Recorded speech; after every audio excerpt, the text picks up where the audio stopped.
Hi hello అండి. బాగున్నారా? నేనైతే చాలా బాగున్నాను.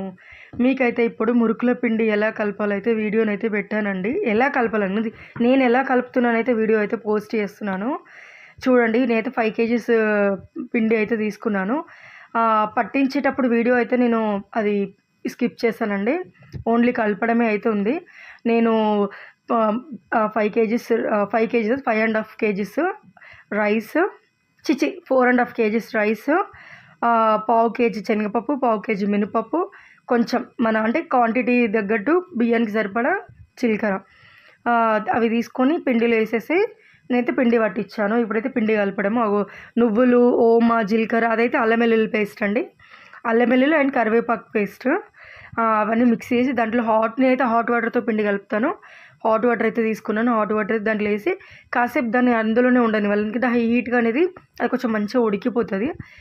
అట్లా చేసుకుంటూ దాంట్లో వాటర్ అనేది పిండిలో అయితే పోసుకోవాలండి. సాల్ట్ కూడా సరిపోయేటట్టే వేసుకోవాలి. నేనైతే సాల్ట్ తక్కువనే తింటాను. నేను కొంచెం తక్కువనే వేసుకున్నాను సాల్ట్ అయితే. కారం కూడా మీకు చూడడానికి అట్లా కనిపిస్తుంది, కానీ కరెక్ట్గానే ఉంది కారం కూడా. హాట్ వాటర్ది ఏదైతే మరిగిపోయినాక అల్లం కరివేపాకు రసం మరిగినాక అది పిండిలో వేసి కలుపుకుంటూ ఉండాలి. పిండిని మంచి ముద్ద వచ్చేంత వరకు కలుపుకోవాలి. పిండి గిన్నెకి చేతికి అంటుకోకుండా అయితే పిండిని అయితే కలుపుకోవాలండి మంచిగా.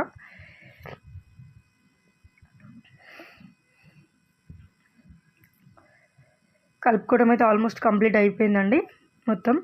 ఇది లాస్ట్ అయిపోయినట్టు బాగా కలపాలి. పిండిని అయితే మెదిగేటట్టు మంచిగా కలపాలి. గిన్నెకైతే చూడండి అంటుకోకుండా అయితే కలపాలి. కానీ బొంగు కూడా మంచిగా ఇడవాలండి. కానీ నాకైతే కొంచెం మిస్టేక్ అయినట్టు అనిపించింది. నేను పూర్తిగా అంటే కలిపినా కానీ కొంచెం అనిపించింది. ఇప్పుడైతే ఆయిల్ అయితే వేసుకుంటున్నాను. 5 కేజీస్ పిండి కదండి, నేనైతే 2 కేజీస్ ఆయిల్ అయితే తీసుకున్నాను. నాకు సరిపోయింది 2 కేజీస్ ఆయిల్, కొంచెం మిగిలింది కూడా.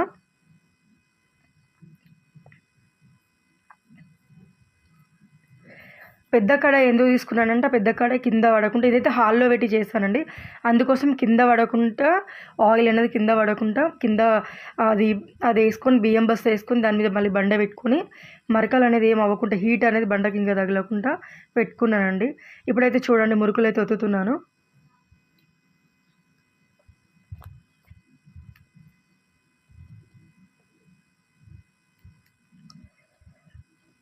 నేను పెద్ద కడాయి పెట్టుకున్నాను, 2 పావులు అయితే యూజ్ చేస్తున్నానండి.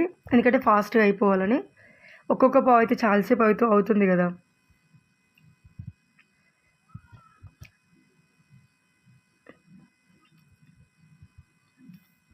మంచిగా గోల్డెన్ కలర్లో వచ్చేటట్టు అయితే కాల్చుకోవాలండి.